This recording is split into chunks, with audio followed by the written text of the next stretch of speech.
এবছর শিবরাত্রিতে মাম্মামের সাথে আমিও উপোস করেছি, তাই মন্দির যাচ্ছি। রাস্তায় অনেক বড় বড় গাড়ি, তো তাই বুলটি মিমি ধরে ধরে নিয়ে যাচ্ছে। পৌঁছে গেছি মন্দির। কি মজা, কি মজা! ওয়াও, ওই দেখো ডগি দাদা। আয় আয় ডগি দাদা, একটু খেল প্লিজ, একটু খেল প্লিজ। আয় দাদা, আয় আয় আয়। এ বাবা, আসছে না। এইদিকে বুলটি মিমি আমাকে ধরে জুতো খুলে বসিয়ে দিল। মাম্মাম তো পুজোয় ব্যস্ত। আমার মন কিন্তু ডগি দাদাদের দিকে। আমার কিন্তু খুব খেলতে ইচ্ছা করছে। আর এদিকে মাম্মাম ভালো ভালো দুধ সন্দেশ সব ভোলে দাদুর মাথায় চাপিয়ে দিচ্ছে। দুধটা দিয়ে দিলে আমি বাড়ি গিয়ে কি খাবো, কি যে করি। আবার বলছে জল দে আদি, ভোলে দাদুর মাথা ঠান্ডা হবে। ফেভারিট ফলও সব দিয়ে দিল।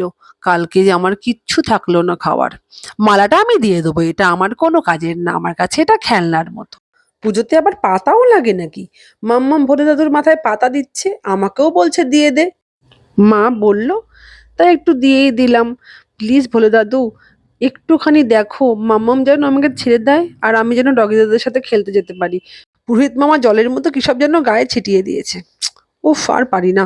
মাম্মাম এবার বলছে, আদি ভোলে দাদুকে প্রণাম কর, দুর্গা দিদুনকে প্রণাম কর, গণ মামাকে প্রণাম কর, লক্ষ্মী মিমিকে প্রণাম কর।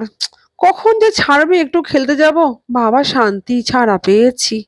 শিবরাত্রিতে এত মজা হয় আমি আগে জানতাম না। আমি তো চাই যে প্রত্যেক দিন যেন শিবরাত্রির মতো পুজো হয় আর মামা মামাকে মন্দিরে নিয়ে এসে ছেড়ে দেয়। তাহলে আমার খুব মজা হবে। প্লিজ ভোলে দাদু, একটু আমার মনের কথাটাও রাখো। আমার মতো শিবরাত্রিতে তোমাদেরও কি এতটাই মজা হয়? আমাকে জানিও। আমি তোমাদের ছোট্ট আদি।